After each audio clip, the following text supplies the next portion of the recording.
क्या आपके साथ कभी ऐसा हुआ है कि आप किसी चीज को शिद्दत से चाहते हैं, उसे पाने के लिए दिन रात एक कर देते हैं, लेकिन आप जितना उसके करीब जाते हैं वो चीज आपसे उतना ही दूर होती चली जाती है?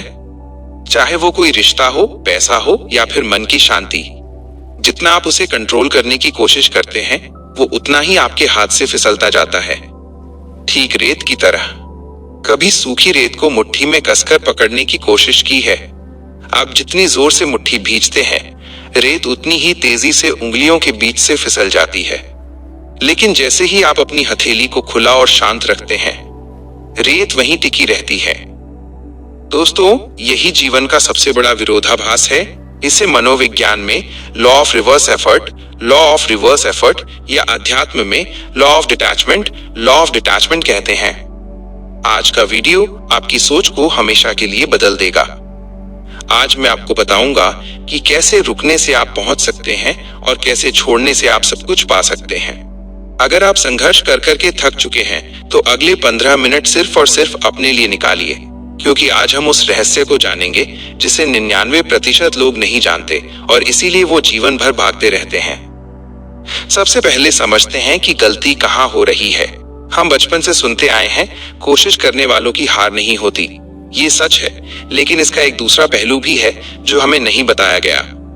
जब आप किसी चीज के पीछे डेस्परेशन यानी हताशा के साथ भागते हैं, तो आप ब्रह्मांड को क्या संकेत दे रहे होते हैं? जरा गहराई से सोचिए। जब आप कहते हैं मुझे ये नौकरी चाहिए ही चाहिए, मुझे ये पार्टनर चाहिए ही चाहिए, तो आपके शब्दों के पीछे एक छुपा हुआ डर होता है। वो डर ये है कि मेरे पास ये नहीं है। आपकी कमी की भावना इतनी प्रबल होती है कि आप उसी कमी को आकर्षित करने लगते हैं। इसे ऐसे समझें, मान लीजिए आपको तैरना नहीं आता और आप पानी में गिर गए। अब आप बचने के लिए क्या करेंगे? आप हाथ पैर मारेंगे, आप संघर्ष करेंगे, आप पानी को पीटने लगेंगे। लेकिन आप जितना ज्यादा हाथ पैर मारेंगे, आप उतना ही जल्दी डूबेंगे। वहीं जो तैरना जानता है वो क्या करता है? वो पानी के साथ लड़ता नहीं है, वो खुद को पानी पर छोड़ देता है और पानी खुद उसे ऊपर उठा लेता है। यही लॉ ऑफ रिवर्स एफर्ट है। जब आप डूबने के डर से हाथ पैर मारते हैं तो डूब जाते हैं। जब आप शांत होकर लेट जाते हैं तो तैरने लगते हैं। आज हमें यही सीखना है, जीवन के पानी में तैरना कैसे है बिना हाथ पैर मारे। तो फिर डिटैचमेंट या अनासक्ति का मतलब क्या है? बहुत से लोग डर जाते हैं। उन्हें लगता है कि डिटैचमेंट का मतलब है सब कुछ छोड़ छाड़ कर हिमालय पर चले जाना या किसी चीज की इच्छा ही ना करना। नहीं दोस्तों, ये बहुत बड़ी गलतफहमी है। डिटैचमेंट का मतलब ये नहीं है कि आपको कार नहीं चाहिए या पैसा नहीं चाहिए। डिटैचमेंट का मतलब है कि आप उस कार या पैसे पर अपनी खुशी के लिए निर्भर नहीं हैं। फर्क को समझिए। अटैचमेंट कहती है अगर मुझे ये नहीं मिला तो मैं बर्बाद हो जाऊंगा, मेरी खुशी इसी चीज में है। डिटैचमेंट कहती है मुझे ये चीज चाहिए, मैं इसके लिए काम करूंगा, लेकिन अगर ये अभी नहीं मिली तो भी मैं खुश हूं, मैं पूर्ण हूं। जब आप इस भाव में आते हैं तो जादुई रूप से वो चीजें आपकी तरफ खींची चली आती हैं। क्यों? क्योंकि अब आपके अंदर कोई रेजिस्टेंस यानी प्रतिरोध नहीं है। आपने उस दीवार को गिरा दिया है जो आपकी हताशा ने खड़ी की थी। सोचिए, आप एक तितली को पकड़ने की कोशिश कर रहे हैं। आप उसके पीछे भागेंगे तो वो और दूर उड़ेगी। लेकिन अगर आप चुपचाप बागीचे में बैठ जाएं, तो हो सकता है वो तितली खुद आकर आपके कंधे पर बैठ जाए। खुशियां और सफलता भी तितली की तरह होती हैं। उन्हें पकड़ा नहीं जाता, उन्हें आकर्षित किया जाता है अपनी शांति से, अपने ठहराव से।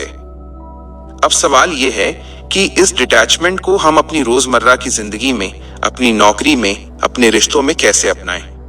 मैं आपको 3 व्यावहारिक तकनीक बताता हूं। पहली तकनीक है परिणाम से स्वतंत्रता, आउटकम इंडिपेंडेंस।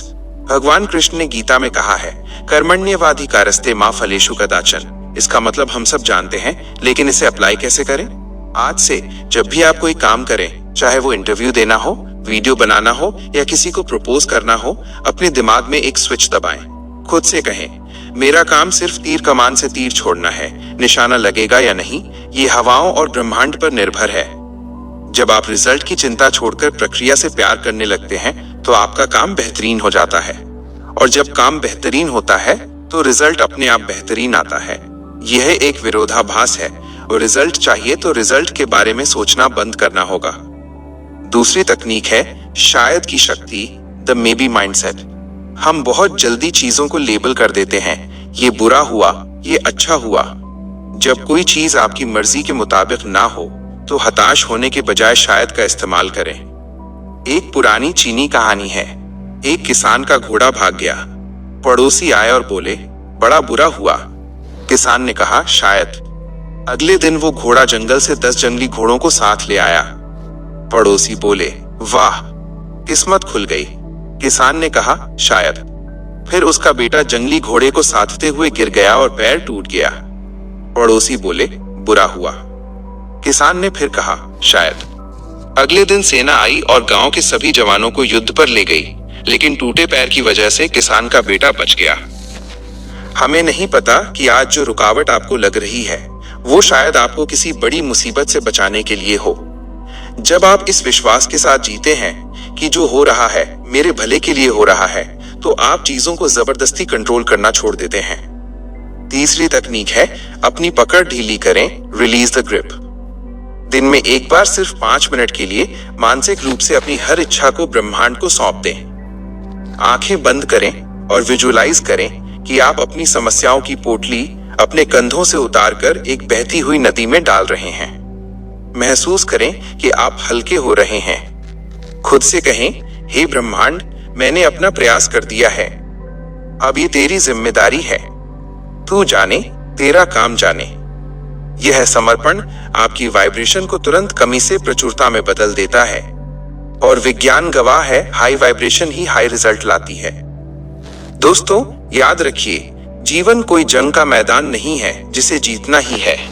ये एक खेल है जिसे खेलना है। जब आप खेल को खेल की तरह खेलते हैं, बिना हारने के डर के, तो आप सबसे अच्छा खेलते हैं। आज से भागना बंद कीजिए, रुकिए, सांस लीजिए और विश्वास कीजिए, जो आपका है वो आपको ढूंढता हुआ आप तक आएगा। उसे रास्ता दीजिए, अपनी चिंताओं के पत्थरों को हटाकर। अगर आज की इस बात ने आपके दिल के बोझ को थोड़ा भी हल्का किया हो तो मुझे कमेंट्स में जरूर बताइएगा। नीचे कमेंट में लिखें, I let go and I trust, I let go and I trust. जब आप ये लिखते हैं तो आप अपने अवचेतन मन को एक पक्का संदेश भेजते हैं। इस वीडियो को उन लोगों के साथ शेयर करें जो जिंदगी में बहुत ज्यादा स्ट्रगल कर रहे हैं। शायद उन्हें इस एक संदेश की जरूरत हो। चैनल को सब्सक्राइब करना न भूलें। मिलते हैं अगले वीडियो में, तब तक मुस्कुराते रहिए और जीवन पर भरोसा रखिए। धन्यवाद।